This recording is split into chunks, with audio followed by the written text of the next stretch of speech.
Once upon a time, in a peaceful village nestled between tall green mountains and shimmering rivers, there lived a little boy named Tommy. Tommy had wild, curly hair, bright blue eyes, and a heart full of curiosity. He loved exploring the woods, climbing trees, and dreaming of adventures. One sunny afternoon, as Tommy was playing near the edge of the forest, he heard a strange sound, a soft, whimpering cry. He looked around, but the forest was as quiet as ever. The sound came again, and this time it sounded like it was coming from behind a large bush. Tommy's heart raced with excitement. What could it be? He tiptoed closer, parting the branches of the bush, and to his surprise, he saw something round and fuzzy peeking out from behind a tree. It was a baby panda. The little panda was sitting on the ground, looking up at Tommy with big, dark eyes. Its fur was as soft as cotton, and it had a tiny pink nose. "Hello there," Tommy said softly, not wanting to scare the panda. "Are you lost?" The baby panda blinked its big eyes and gave a soft grunt, as if it were asking Tommy for help. It wobbled on its tiny legs, but it looked so weak and tired. Tommy's heart melted. He couldn't leave this little creature alone. "Don't worry," he whispered. "I'll take care of you." Tommy carefully approached the panda and knelt beside it.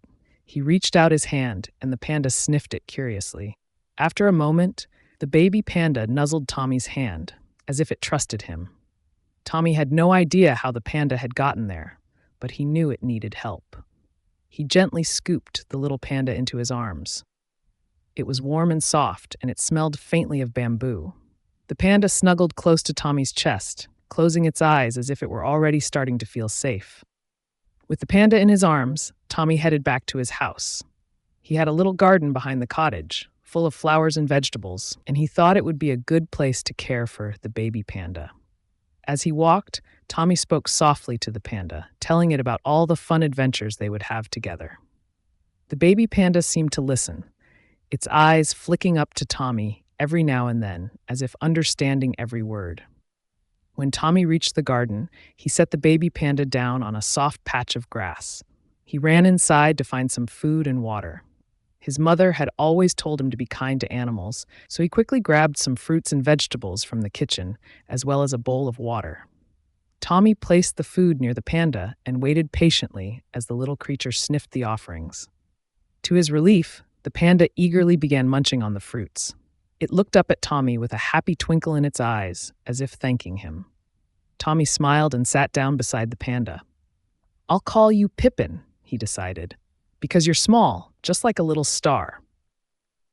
The panda seemed to like its new name. It gave a soft squeal of delight and waddled over to Tommy, rubbing its head against his leg. From that moment on, Tommy and Pippin became the best of friends. Every day after school, Tommy would run to the garden to play with Pippin.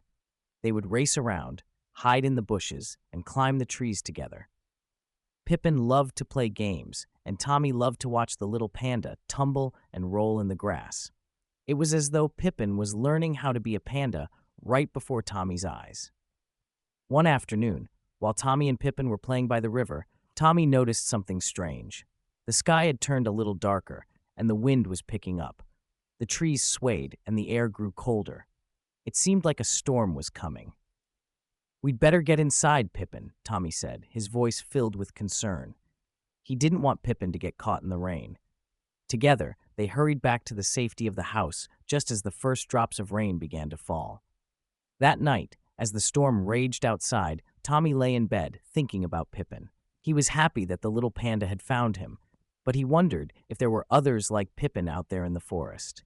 Maybe Pippin had wandered away from its family. Tommy knew he had to find out. The next morning, after the storm had passed, Tommy and Pippin set out to explore the forest. Tommy carried a basket of food, just in case they needed it. As they walked deeper into the woods, the trees grew taller, and the air smelled fresh and damp from the rain. They traveled for hours, calling out to see if anyone else could hear them. Pippin chirped softly from time to time, as if trying to communicate with the forest around them. But no other pandas appeared. Just as they were about to give up, they came across a bamboo grove. The bamboo stretched high into the sky, and Tommy could hear the sound of something munching on the leaves. He crept closer, and there, in the shade of the bamboo, He saw something that made his heart leap with joy, an adult panda, sitting calmly and eating the bamboo shoots. Pippin perked up and made a soft noise. The adult panda turned its head and saw the little one. A bright light seemed to shine in the adult panda's eyes, and it waddled over to Pippin, nuzzling the baby gently.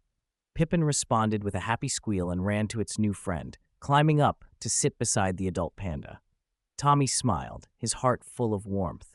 He knew that Pippin had found its family. He had helped the little panda, and now it was time to let Pippin go. Before leaving, Tommy knelt down and whispered to Pippin, "I'm so glad I found you. You'll always be my friend, and I'll never forget you." The adult panda gently nudged Pippin toward Tommy, as if to say thank you. Tommy gave one last wave, and then, with a happy heart, he turned and walked back to the village. From that day on, Tommy knew that sometimes the greatest adventures were about helping others, and that friends, even the ones from the wild, could always find their way home. And in the years that followed, whenever Tommy looked toward the forest, he smiled, knowing that somewhere, in a bamboo grove, a little panda named Pippin was living happily with its family. The end.